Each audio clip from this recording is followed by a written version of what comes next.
اللہ تعالیٰ فرماتے ہیں اور جب انہوں نے اپنا رخ مدائن کی طرف کیا تو کہا شاید میرا رب مجھے سیدھا راستہ دکھا دے۔ امام حسین علیہ السلام نے اس عظیم آیت کا عملی مثال پیش کیا جب وہ مدائن سے، جو رسول اللہ صلی اللہ علیہ وآلہ وسلم کا شہر ہے، ہجرت کر کے مکہ میں داخل ہوئے۔ یہ واقعہ 5 شعبان 60 ہجری کو پیش آیا۔ آپ علیہ السلام مکہ کی طرف روانہ ہوئے اور اپنی مبارک تحریک کا آغاز کیا۔ مکہ میں قیام کرنا ایک عقل مندانہ اور جائز فیصلہ تھا جو دین اور اس وقت کے سیاسی ماحول دونوں کے مطابق تھا۔ دینی طور پر انسان پر واجب ہے کہ وہ ایسی جگہ کا رخ کرے جہاں وہ اپنی ذمہ داریاں پوری کر سکے اور اپنی جان کی حفاظت بھی بہترین طریقے سے کر سکے۔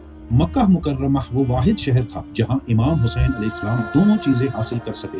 یہ ایک مقدس اور محفوظ مقام تھا جہاں ہر چیز، جانور، پرندے، حتیٰ کہ درخت بھی امان میں ہوتے تھے۔ قرآن میں بھی فرمایا گیا ہے اور جو اس میں داخل ہو گیا وہ محفوظ ہو گیا۔ یہاں تک کہ اگر کوئی قاتل بھی مکہ میں داخل ہو جاتا تو فوراً اس پر حد یا قصاص جاری نہیں ہوتا، اس پر دباؤ ڈالا جاتا تھا کہ وہ باہر نکلے، پھر اسے سزا دی جاتی تھی۔ سیاسی پہلو سے دیکھا جائے تو امام حسین علیہ السلام نے ایک اصلاحی اور فکری انقلاب کا آغاز کیا جسے عوام تک پہنچانا اور لوگوں کی حمایت حاصل کرنا ضروری تھا۔ اس کے لیے مکہ سب سے بہترین جگہ تھی کیونکہ یہاں مختلف علاقوں سے لوگ آتے تھے اور ہر خبر پوری دنیا اسلام میں تیزی سے پھیل جاتی تھی۔ مکہ میں قیام کے دوران امام حسین علیہ السلام نے اپنی تحریک کا پیغام پھیلایا اور بہت سے سرداروں، رہنماؤں اور وفدوں سے رابطہ کیا۔ 6 سے 10 ہزار افراد نے آپ علیہ السلام کی حمایت کی جو بعد میں کربلا کے سفر کے دوران متفرد ہو گئے۔ اس دوران عراق کے لوگوں کی طرف سے 12,000 خطوط بھی ملے جس میں انہوں نے آپ علیہ السلام کو اپنی طرف آنے کی دعوت دی، لیکن پھر ایسے حالت پیدا ہوئے کہ امام حسین علیہ السلام کو مکہ چھوڑنا پڑا۔ بنو امیہ نے مکہ کی حرمت کو پامال کرنے کا فیصلہ کیا اور وہاں آپ علیہ السلام کو قتل کرنے کی سازش رچی۔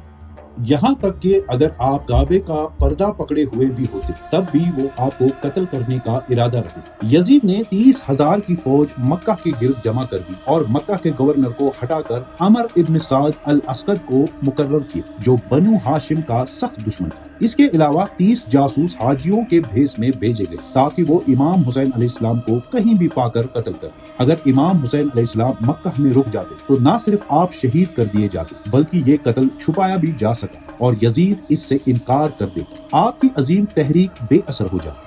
امام حسین علیہ السلام نے مدینہ یا مکہ اس لیے نہیں چھوڑا کہ وہ موت سے بھاگ رہے تھے بلکہ اس لیے کہ وہ بے مقصد موت سے بچنا چاہتے اور اپنے مشن کو مکمل کرنا چاہتے۔ آپ علیہ السلام نے فرمایا خدا کی قسم میں پسند کرتا ہوں کہ حرم کے باہر ایک ہاتھ جتنی جگہ پر قتل کیا جاؤ بجائے اس کے کہ اندر قتل کیا جاؤ۔ اسلام کے بعد سے مکہ کی حرمت کبھی پامال نہیں ہوئی لیکن بنو امیہ نے اس روایت کو توڑ دیا۔ امام حسین علیہ السلام نہیں چاہتے تھے کہ ان کا خون عرب میں بہا کر اس مقدس مقام کی توہین۔